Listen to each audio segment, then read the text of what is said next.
Assalamu alaikum.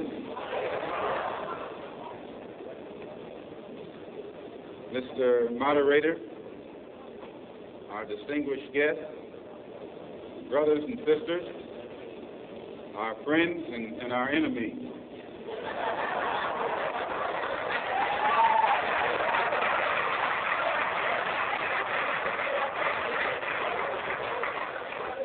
Everybody is here.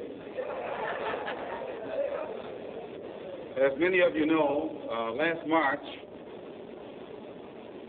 when it was announced that I was no longer in the Black Muslim movement, it was pointed out that it was my intention to work among the 22 million non-Muslim Afro-Americans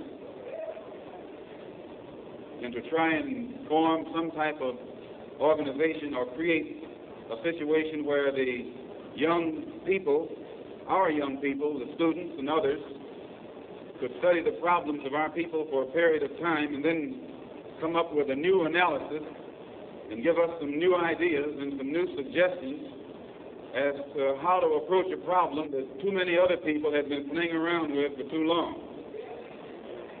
And that we would have some kind of meeting and determine at a later date whether to form a black nationalist party or a black nationalist army.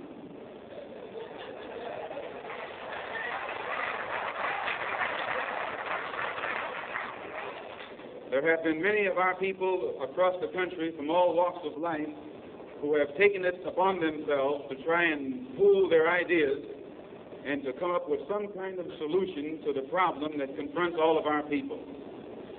And tonight we are here to try and get an understanding of what it is they've come up with. Also, recently, when I was blessed to make a trip or pilgrimage, a religious pilgrimage to the holy city of Mecca, where I met many people from all over the world, plus spent many weeks in Africa, trying to broaden my own scope and get more of an open mind to look at the problem as it actually is.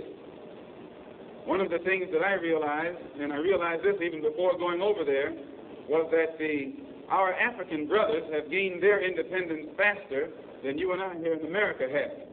They've also gained recognition and respect as human beings much faster than you and I. Just 10 years ago on the African continent, our people were colonized. They were suffering all forms of colonization, oppression, exploitation, degradation, humiliation, discrimination, and every other kind of agent. And in a short time, they have gained more independence, more recognition, more respect as human beings than you and I have. And you and I live in a country which is supposed to be the citadel of education, freedom, justice, democracy, and all of those other pretty sounding words. So it was our intention to try and find out what was our African brothers doing to get results so that you and I could study what they had done and perhaps gain from that study or benefit from their experiences. And my traveling over there was designed to help to find out how. One of the first things that the independent African nations did was to form an organization called the Organization of African Unity. The purpose of our Organization of Afro-American Unity, which has the same aim and objective, to fight whoever gets in our way.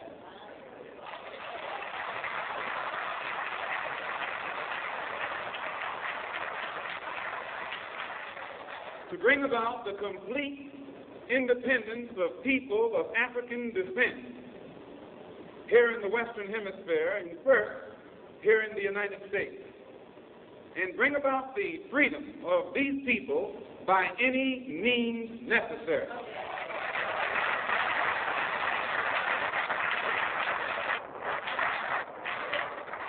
That's our motto. The purpose of our organization is to start right here in Harlem, which has the largest concentration of people of African descent that exists anywhere on this earth. There are more Africans here in Harlem than exist in any city on the African continent, because that's what you and I are, Africans.